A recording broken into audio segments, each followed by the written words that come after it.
Chapter 3. The Crime and the First Trial. The crime for which Leslie and her co-defendants were convicted has already been subject to media overkill. Anyone who is old enough to have paid attention to the news in 1969 through 1971, or has seen the commercialized, sensationalistic accounts that have been recycled in print and on TV periodically ever since, is already aware of the brutality that was inflicted. Manson himself manipulated the media, enjoying the publicity. He used the women to contrive images that have been indelibly inscribed in the collective memory of North American culture. The parole board panels that have had the power to keep Leslie and the other women in prison indefinitely have shown a clear unwillingness, or political inability, to move beyond the crimes and their publicity in evaluating the women's suitability for release. Rather than considering who they are today, who they have been for decades, or questions of proportional justice, the board continues in 2001 to punish them for what they did in 1969. As Leslie's friend, I would rather not participate in her punishment by subjecting her to the pain of rehashing the details. None of us would want to be perpetually, publicly identified with culpable behaviors of which we're most ashamed, however minor or major the consequences and however long ago. On the one hand, then, to recount the crime once again seems redundant and exploitative. On the other hand, without acknowledging the crime that brought Leslie into public light, there would be no basis for a book that seeks in part to publicly reveal her humanity. Further, there is a need to contextualize the events that Manson orchestrated, to clarify what happened at the LaBianca residence, and to demystify the young people who were doing his bidding. The reports. On Saturday afternoon, August 9th, 1969, the population of Los Angeles County, one of the U.S. crime capitals, learned that 5 adults had been murdered the night before at the Benedict Canyon rented estate of film director Roman Polanski, who was away. The victims included the young actress Sharon Tate, Polanski's wife, who was in the final stage of pregnancy. Susan Atkinson's later testimony as to the way she killed and grossly mutilated her victims was false. See, for example, Watson's account of the murders. But the truth was nevertheless horrible. The word pig was written in blood on the front door. The media didn't spare readers any of the graphic details, accurate or otherwise. Monday morning, the news headlined a similar set of murders that had taken place early Sunday morning in another affluent L.A. neighborhood. The victims were the wealthy owner of a chain of grocery stores, Lino LaBianca, age 44, and his 38-year-old wife, Rosemary, a boutique owner. The killers had again stabbed their victims and left catchwords written in blood on the walls and on the refrigerator door. A fork and a knife were left protruding from Mr. LaBianca's mutilated body. The media reports of the LaBianca murders hit like an aftershock to the massive wave of publicity that had followed the Tate murders. There was no obvious motive for the crimes. Valuable belongings had been left in place at both sites. Fear was rampant. People wondered if the rich, who don't take a bus or walk home from work in the dark, who have reliable cars, police protection for their neighborhoods, and expensive electronic security systems, weren't safe in their homes, who was? According to Vincent Bugliosi, who investigated and prosecuted the case, gun sales skyrocketed in Los Angeles over the next year or so. Guard dogs, security alarm systems, private locked gates, security cameras, and human guards also became commonplace. The killings. The girls were not privy to all of Manson's activities. They saw him only when he wanted to see them, in contexts he chose. Leslie herself didn't learn until long after the fact, in late July 1969, Manson had instigated the murder of Gary Hinman, a gentle neighbor friend who taught music. For a time, Hinman had shared his humble home with Bobby Beausoleil, and it was Beausoleil who now kept Hinman captive for 2 or 3 days, hoping to talk him out of money Manson wanted. It is unlikely that Hinman had any money to give. The day before Beausoleil killed Hinman, Manson came by, sliced Gary's ear, and left Hinman bound in rope and bleeding. Both Susan Atkins and Mary Bruner had been sent by Manson to the house to help Bobby, but neither assisted with the actual murder. After the killing, Susan, on Manson's instruction, left the words "political piggy" written in blood on the wall. This was the apparent beginning of Helter Skelter, Manson's mission. Beausoleil was picked up and jailed on suspicion of the murder. It is theorized that Manson decided to stage a copycat crime while Beausoleil was in custody to vindicate Beausoleil as a suspect. According to Bugliosi's account of events, however, this motive for the Tate murders, like that of the murder of Hinman, was not known by most members of the family. It was certainly incidental to Manson's plan. Bugliosi's view is confirmed by Charles Tex Watson, who was present at both the August murders. Following the Tate and LaBianca murders, but months before any arrest for those murders, Susan Atkins, Charles Manson, and Bruce Davis, another follower, were also arrested on suspicion of involvement in the earlier murder of Gary Hinman. Susan was held in the L.A. County Jail, having confessed to stabbing him in the legs. It was later revealed that he had not been stabbed in the legs. Few of the family knew of this murder until much later. Months after the Tate and LaBianca murders, tips from Susan's cellmates began a chain of investigations by the Los Angeles Police Department and Sheriff's Office. But it was not until December that the California Highway Patrol picked up some of the suspects. Leslie, meanwhile, had been arrested on October 10, 1969, on charges related to Manson's stolen parts for dune buggies. She was first jailed in Inyo County and was then transferred to the Sybil Brand Jail, where she remained upon police discovery of her presence at the LaBianca murders. Tex, who had fled home to Texas, was picked up there on November 30th in Copeville, where he was held while he fought extradition. Ultimately, it was judged that Manson conspired the murders and was guilty according to the vicarious liability rule. None of the young people who killed or attempted to kill for him knew in advance whether or how they would do helter-skelter. They never gathered together in a family circle to plan who among them would go out to kill people, or when they would do it, or whom they would kill, or whether they would actually kill anyone. It was all up to Manson. After the Tate murders, Manson was unhappy because the young people he sent out the night before had done a messy job. On this second night, he resolved to make sure the killings were done properly. He handpicked a 6-member potential crew: Tex, Linda Kasabian, Pat, Leslie, Susan, and Clem. Young Clem, who was heavily drug damaged, helped Manson and other male followers kill Donald Shea, a Spawn Ranch horse wrangler, 2 weeks after the LaBianca murders. Apparently, Manson believed Shea knew too much. It's clear to me that the women didn't know about Shea's murder until much later. Clem was later tried and incarcerated. Late Saturday night, Manson drove them all to the Los Feliz district, planning to select the residents at random.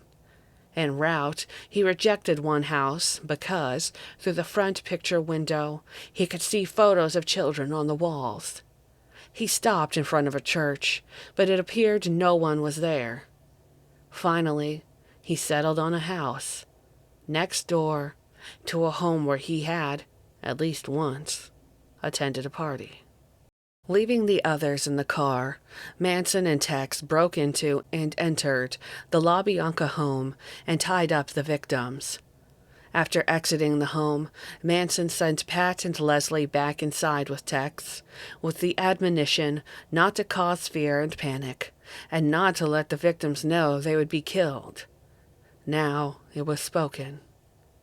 He told Pat and Leslie to follow Tex's instructions. He then drove off with Susan, Clem, and Linda, leaving Tex, Pat, and Leslie to do the killings and then hitchhike home.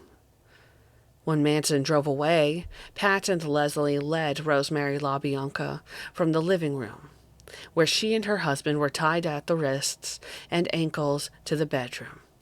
There, they stripped the pillows of their cases. In the prosecutor's version of the story, after Mrs. LaBianca attempted to ward them off by swinging a lamp at them, Leslie put a pillowcase over Miss LaBianca's head and secured it with the lamp cord. Leslie herself is confounded by her inability to remember doing this. She wonders if she really did it, or whether she has incorporated the images of the prosecutor and others into her own conflicting memories of what happened in the LaBianca house. According to Charles Watson, however, it was he who performed that action. He says in his account of the crime, "Following Charlie's instructions, I went into the living room, put a pillowcase over Lino LaBianca's head, and tied a lamp cord around his skull. Then I went back into the bedroom and did the same with Mrs. LaBianca, telling her not to make a sound." Everyone agrees that Leslie then held on to Rosemary until Mrs. LaBianca reacted to the sound of her husband dying in the living room. She cried out, "What are you doing to my husband?"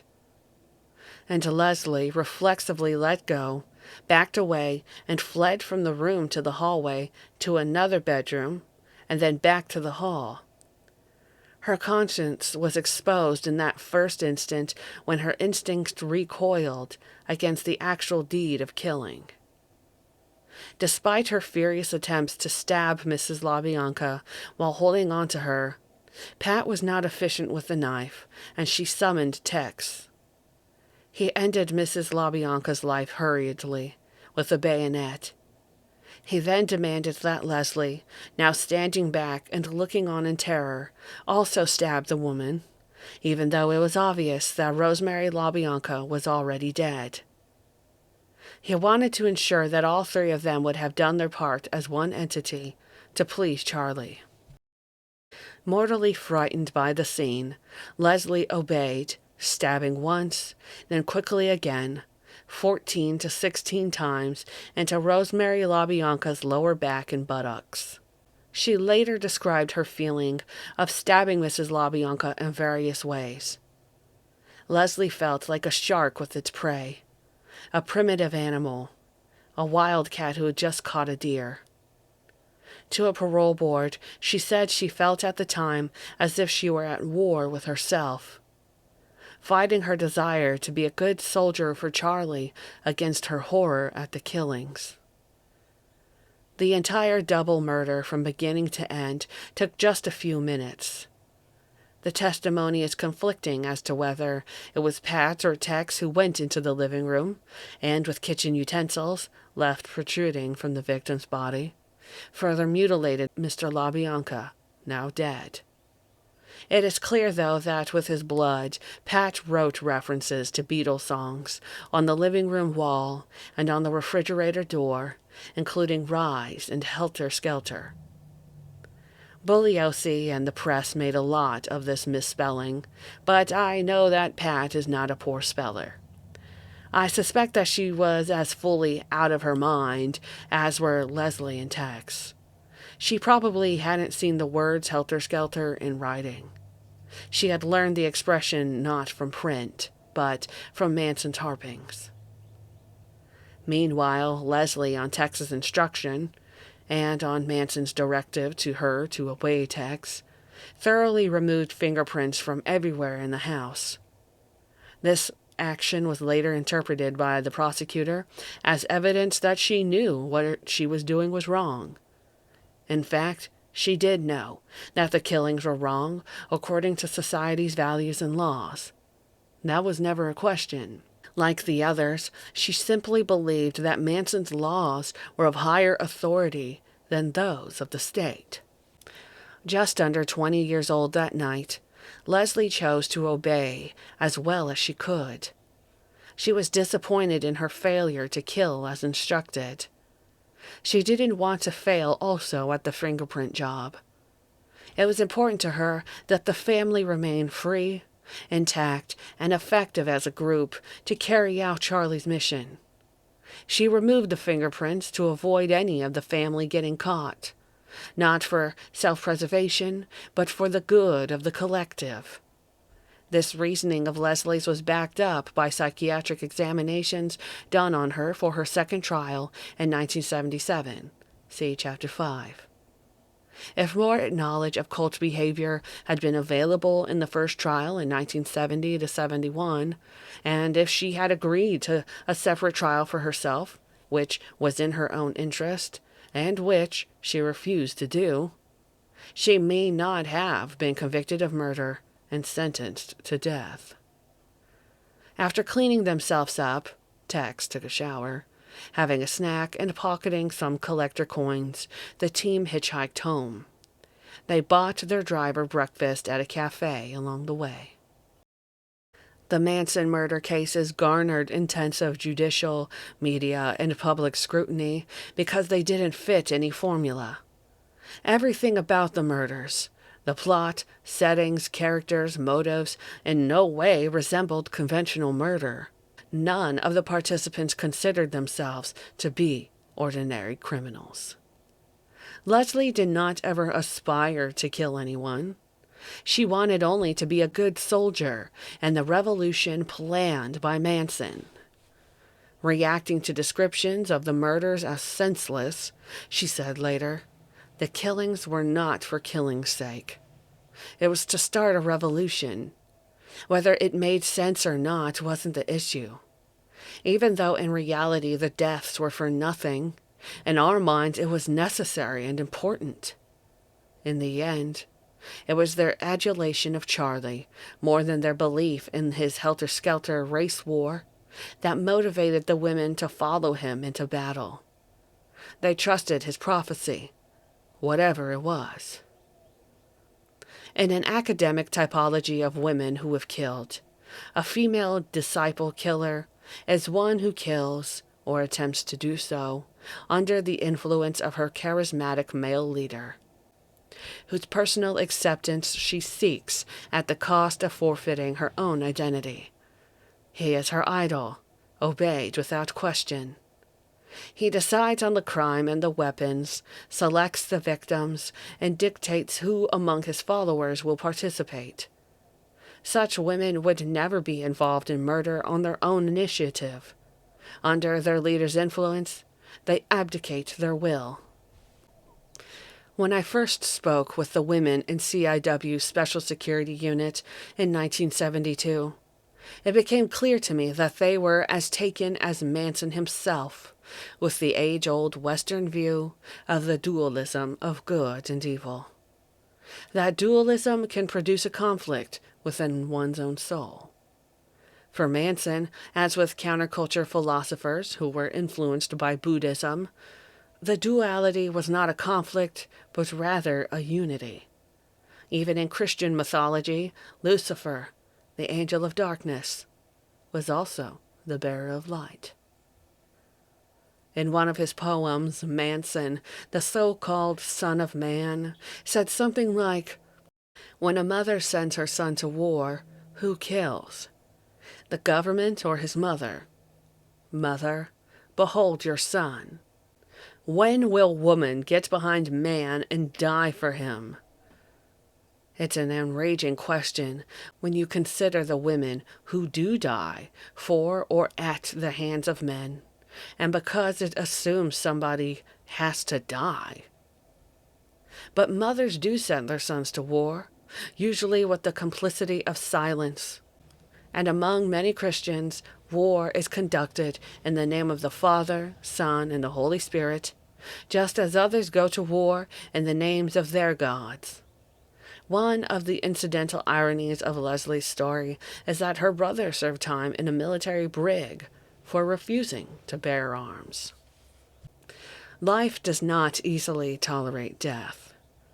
I wrote these words in my journal after a day in which Leslie's prison companions began talking about their states of mind during their crimes. From their perspective at the time, the person penetrating the deed identified with the victim to whom the deed was being done. There was no death and no life. All were part of a river flowing on and on. Long before her rebirth as an evangelical Christian, Susan Atkins described to me the dance of life and death, when the killer and the killed became one in the sphere of universal energy. It was, she said, the quintessential unfolding of good unto evil. This was before she separated herself from Manson. It was still Manson talking through her. As a species, we strive for life. I thought it was a hideous rationalization for the Manson girls to identify with those they claimed to have killed. I wanted them to recognize the death in what they had done, now that they were condemned to live. They lived on what was once death row, but now they were no longer going to die. This was their problem. They were retroactively injecting their experience of death, in a cosmic sense, with life. The girls didn't blame the victims, as do many people convicted of murder. They explained the act of killing, or attempting to kill, as a variation on spiritual communion with the fish before sinking your hook into it, or with the deer before you release the arrow, and making communion with the grain, leaf, fruit, or vegetable before eating it. It was Manson's philosophy that in killing a person, they would be killing a part of themselves, because all of life is connected. The women's after-the-fact philosophy about killing, for as long as they were devoted to Manson, was a perversion of Aboriginal religions around the world that believed that the hunter and the prey are forever bonded. For the first few years of their imprisonment, neither Leslie, Pat, nor Susan repented because their intentions, from their Manson-defined worldview, were so honorable. In later years, they did repent, and since then they have continued to repent without rest because they are so ashamed of those same intentions. Most of us judge ourselves by our intentions, whereas others judge us by our actions or inactions, and effects or lack thereof. Like cult terrorists everywhere, in their hearts the women's intentions were pure. As good had been redefined for them, they really believed their actions were all for the good. Before starting the dialogues about Leslie, Ann, Near, and I had been editing stories of other women I'd interviewed in the state prison, and Ann recognized that all those other stories could serve as parables. Details of the real-life characters and events resonated with the life experiences of so many women inside and out, the ordinary struggles of women to survive in California's inner cities. The moral truths that emerged from those struggles highlighted the ordinary valor and sometimes heroic feats of courage in various situations in which women found themselves. Apart from their crimes and punishments, the problems of women in prison, taken together, represent the extreme problems of women in society at large. Sexism, racism, difficult relationships, violence at home, undereducation, humiliations because of poverty and welfare, unemployment or underpaid labor, medical crises, untreated illnesses, difficulties in mothering, and dependency on men, drugs, and social services. One can readily generalize women in prison in terms of discriminatory social patterns and policies, and specific stories illuminate the collective experiences. As Anne put it, their stories brought to light the incarcerated woman's soul for whom there had been no advocate, the hidden silences. With parables, the recognition factor is important, the element of familiarity. Most imprisoned women are otherwise ordinary women who have been convicted of some of the most common of women's crimes: chronic but relatively minor thefts, drug offenses, welfare fraud. These are offenders who do not frighten. When considering their stories, their reasons, many women can identify with them in some way. Women who kill an abusive spouse are women with whom others can identify. By contrast, nothing about the Manson murders, as presented by the media, signified familiar. Anne asked, "Are there lessons to be drawn from the Manson case that will be clear? Do the Manson crimes have something to teach us? Is there anything our society can learn from what happened to Leslie and the others?" Just as Leslie's background was uncommon among imprisoned women, so her crime had little in common with those of anonymous but more representative women in terms of degree of seriousness and harm to others. The warnings to young people to avoid following gurus and to avoid indiscriminate drug use and sex were the most obvious moral lessons to be drawn from the story of Leslie's association with a dramatic crime, a crime that has no redeeming value. But consider that the Manson murders were emblematic of the ending of the late 1960s idealism, the closing of a historical era. In the end, Leslie's story, a 1960s search for enlightenment gone bad, resonates because on some level, like other crimes, it could have happened to anyone in her situation in those times. Manson's followers had certain things in common with each other. They were idealists and social rebels and spiritual seekers in the 1960s. So were millions of other young people who shared their values and visions, and who might as easily have been caught in Manson's lair. Women aren't usually conditioned for physical violence. In mainstream cultures, women get approval for being the weaker sex. If women were not trained for physical weakness, why would women need protection? It's basic to the social and legal traditions of all Western nations that men are supposed to protect women from other men.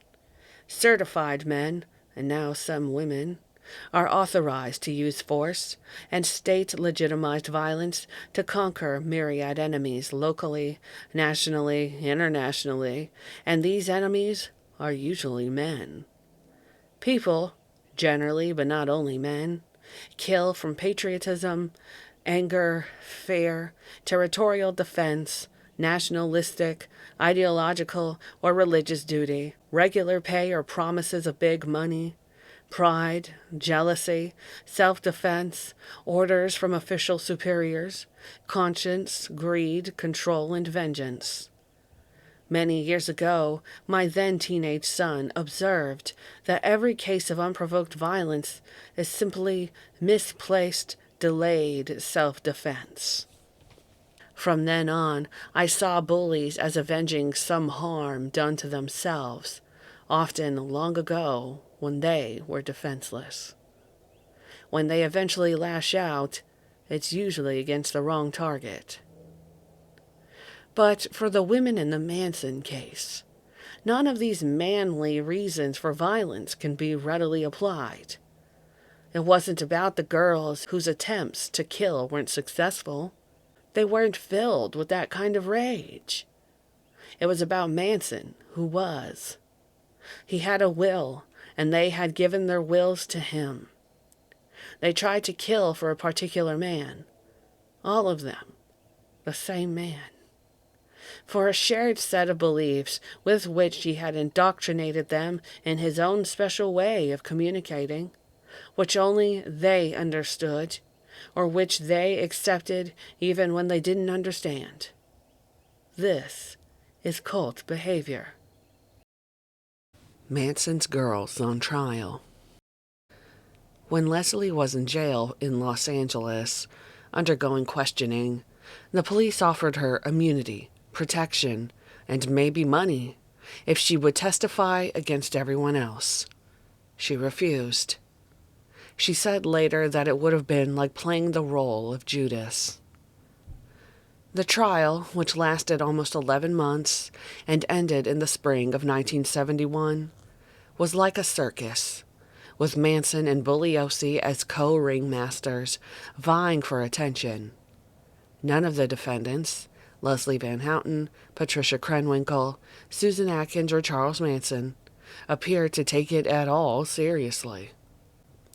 Nor did they show fear or remorse when they were convicted of first-degree murder and conspiracy and sentenced to die in the gas chamber. Charles Tex Watson, who had escaped to Texas, where he was apprehended, was jailed there for 9 months.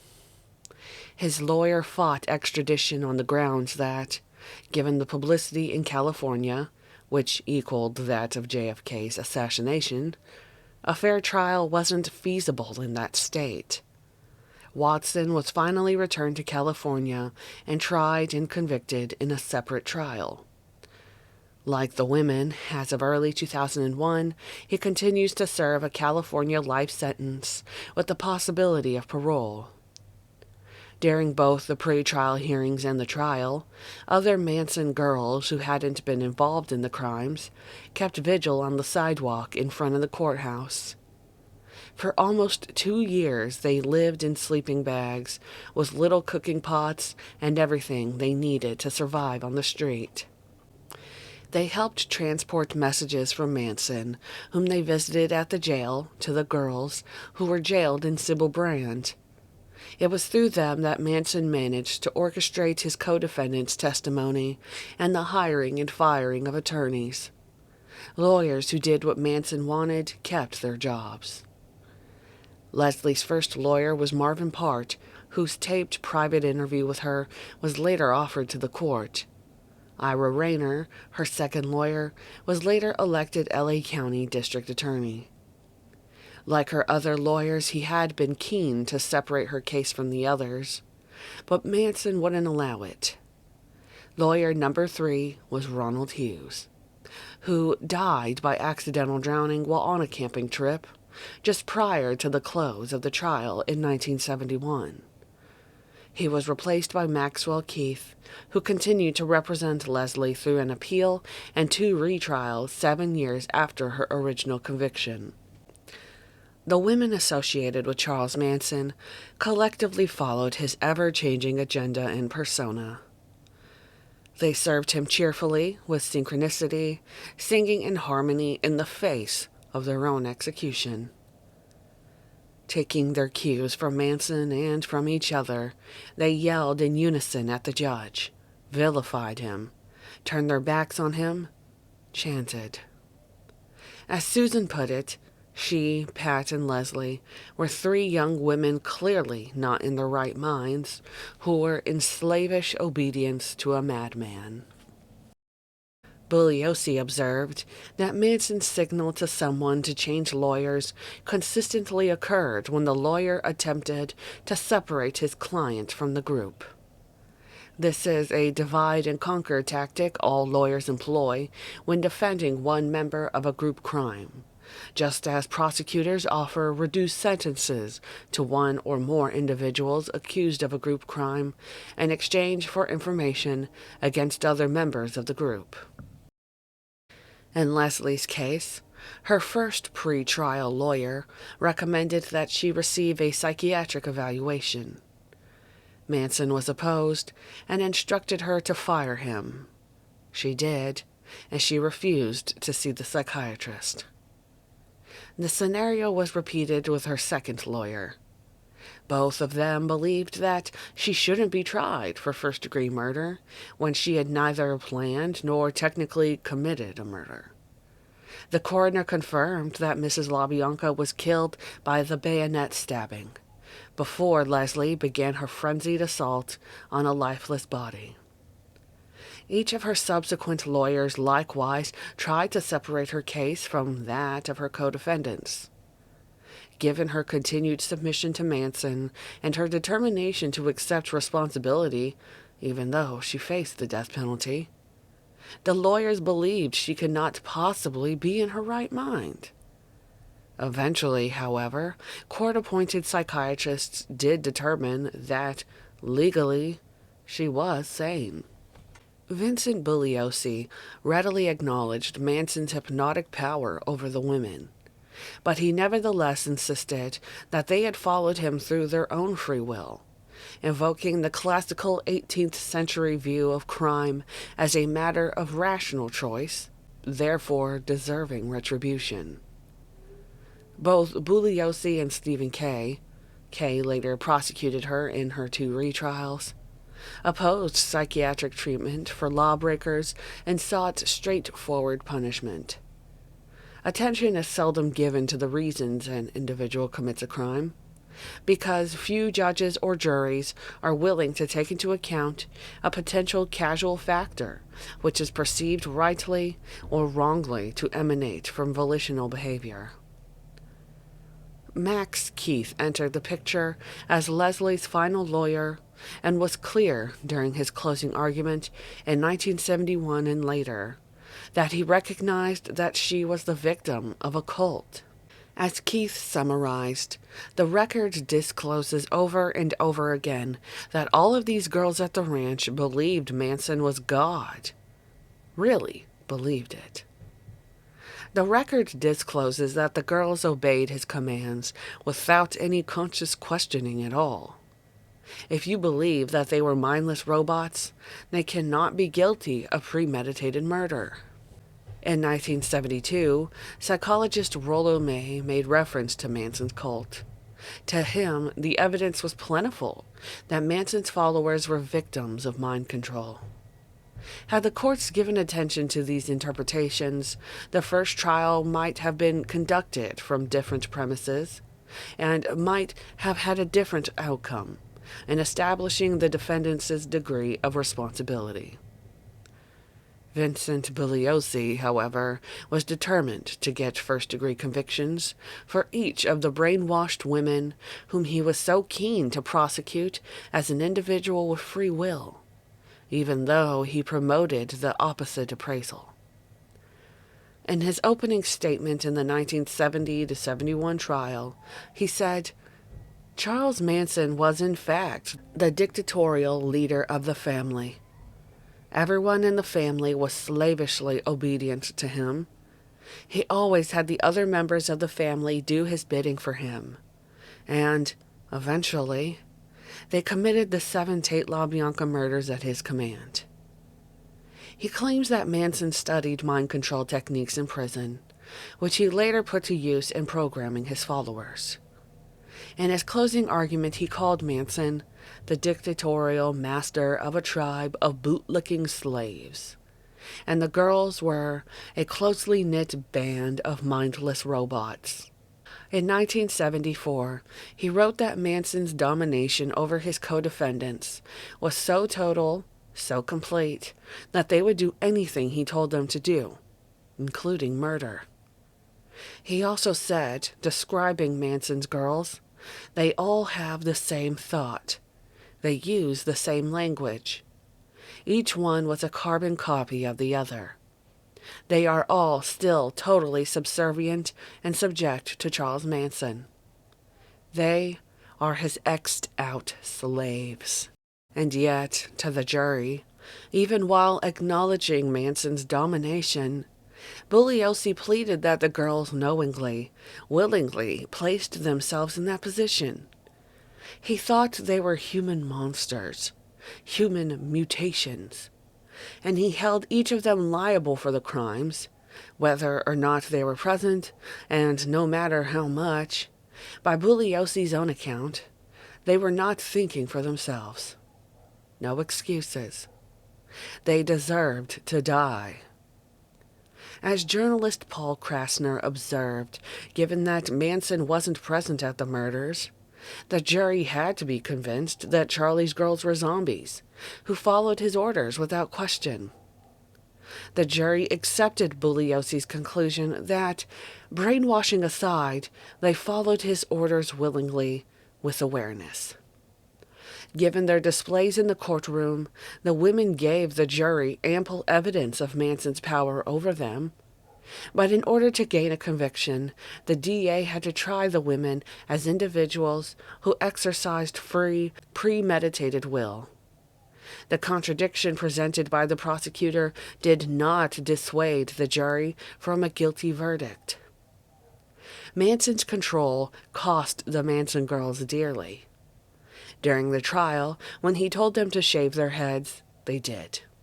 As a protest against the legal proceedings, as an affirmation of their solidarity, and as a symbol of their separation from the world. They believed in him enough to refrain from defending themselves, enough to try to keep evidence of his guilt out of court records, enough to carve X's on their foreheads with a smuggled razor blade and darken the wound with heated bobby pins. The girls on the street followed suit. On the same day as their sentencing, April 19th, 1971, Lieutenant William L. Calley was sentenced to life for killing 22 Vietnamese civilians in the My Lai massacre. His sentence was later commuted. His defense was that he was just obeying orders. During the sentencing phase of their trial in 1971, Leslie and Pat and Susan, unwavering in their fidelity, tried to take full responsibility, with Tex, for the murders. They were still trying to fully exonerate Manson.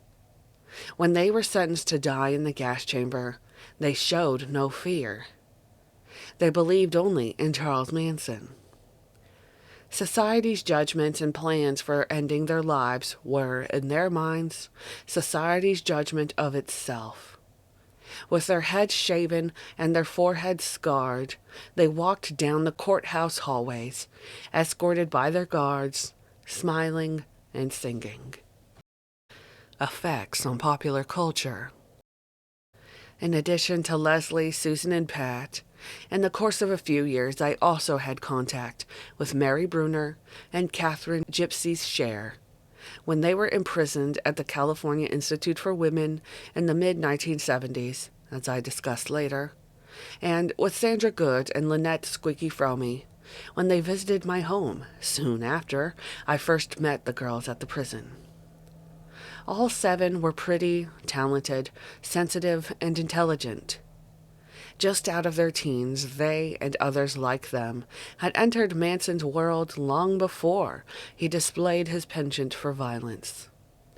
4 of these now aging women, Pat, Susan, Leslie, and also Lynette Fromme, who was convicted of attempting to assassinate President Gerald Ford in 1975, are still, in 2001, serving prison sentences as a direct result of their association with him. Sandra was in prison for many years for what were interpreted as death threats against a number of corporate executives. She and Lynette sent them letters telling them that if they didn't stop polluting the environment, they would die. Despite his horrific effect on the lives of so many young people, and his responsibility for many murders, in 1976, Charles Manson was voted among the top 50 individuals most admired by schoolchildren and teenagers in the United States, along with then-President Ford, O.J. Simpson, and Chris Evert. 20 years later, the murder trial of O.J. Simpson was the first to match the Manson trial for intensity and duration of media attention. Despite and because of his unadulterated contempt for other human beings, Manson has been mythologized by marginalized youth as a romantic rogue hero. In 2001, there are dozens of Manson-related websites. His earliest and most devoted followers were primarily gentle young women who thought he personified peace and love. Now, it is primarily wannabe tough boys on the street and in youth prisons who look up to Manson. The story of Charles Manson is shrouded with a dark mystique transmitted through popular song, comic books, airport book displays, talk shows, cult movies, and souvenirs. Even opera got in on it with John Moran's free form The Manson Family, an opera commissioned in 1990 by Lincoln Center and recorded for a CD release in 1992. John Waters, film director, dedicated his quirky 1972 film, Pink Flamingos, to the Manson family as a flippant punk gesture. Later, having gained more serious awareness of the players in the Manson drama, Waters became a public advocate for Leslie's release. Interestingly, Waters' best friend, Patty Hearst, has played convincing minor characters in his offbeat films.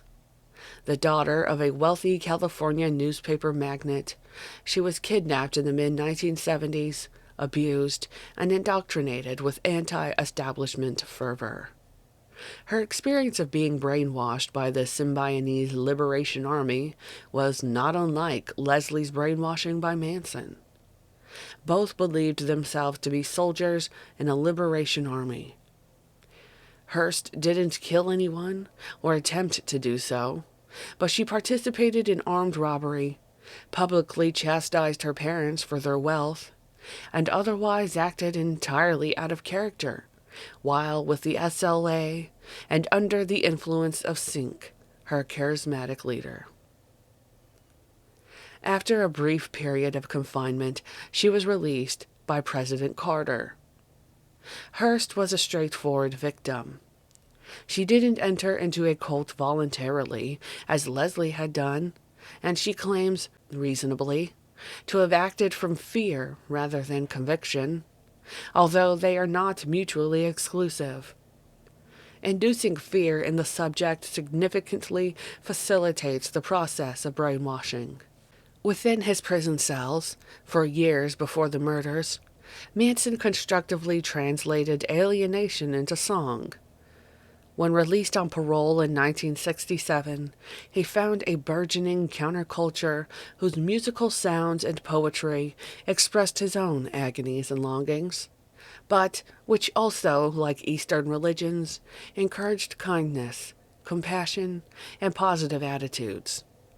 As a colorful outlaw, he attracted rock and rollers, notably Dennis Wilson of the Beach Boys. As a hopeful songwriter and musician, he sought connections with show business circles. Eventually, some bands did record some of his tunes. For example, the Beach Boys recorded his song Cease to Exist. But because they were uneasy about that message, they changed the title to Never Learn Not to Love, and gave writing credits to Dennis Wilson. Manson released albums recorded in prison, with very poor equipment, such as Manson Live at San Quentin and Lie, which in the 1980s was being sold as a collector's item for $500, despite the severely poor sound quality. In the 90s, the Lemonheads recorded his Your Home is Where You're Happy. When his song Look at Your Game Girl was recorded by Guns N' Roses in 1993, he achieved fleeting commercial success. In the video for that song, Axl Rose wears a t-shirt with Manson's image. As a prisoner, Manson could not receive royalties. According to People magazine, any royalties were diverted by law to the now adult, orphan son of one of the victims at the Tate residence. The Manson murders caused great distrust of hippies. Symbolically, it also didn't help the counterculture when, the following December, a man was killed by Hell's Angels bodyguards at a Rolling Stones concert at the Altamont, California racetrack, just after Mick Jagger sang Sympathy for the Devil. It seemed a strange coincidence that one of the world's most successful rock bands was chummy with the Hells Angels, just as Manson had tried to be with the straight Satans and Satan's slaves. Manson, too, seemed to have sympathy for the devil. Moreover, as the flip side of his Christ-like persona, which only his followers seemed able to recognize, he identified with him. In Indonesia, in 1981, a man with 15 wives proclaimed that he was the spiritual heir of American mass murderer Charles Manson. One of the most popular of raunchy performers of the late 1990s was Marilyn Manson, who fashioned his performance persona as a synthesis of Marilyn Monroe and Charles Manson. With a remarkable flair for orchestrating chaos, he created himself as a legend, fueled by the media and consumed by the public. His imagery is permanently inscribed on contemporary culture and history. Respected author Anne Lamott criticized her own early writing as a food writer, wrote of her black humored friends who accompanied her to restaurants as sounding more like the Manson girls than food lovers. She didn't feel the need to explain what she meant by that. Fascination with the Manson case has been similar to the popular fascination with horror shows. The worst imaginable terrors and deaths supply entertainment for people. They gladly pay for the adrenaline rush from heightened fear and suspense, or from identification with the hero or anti-hero. They find vicarious satisfaction in watching macho fictional characters act out dark, violent fantasies, after which they, the spectators, can walk back into the real world, intact, perversely empowered. Such fascination is a matter of taste, but understandable. It is, however, difficult to digest the glorification by the young of someone who inflicted permanent damage on real people in the real world, and who, as he enters old age, gives no public sign of remorse or accountability. 23 years after Bugliosi won the death penalty for Leslie and her co-defendants, he showed a new regard for her. In a live interview broadcast in August 1994, following Larry King's taped interview with Leslie, King asked the former DA, "Were you impressed with her tonight on video?" Bugliosi replied, "I was impressed by her. In defense of her, I could say this. She seems to be a model prisoner, and everyone seems to say that she is very remorseful for these murders."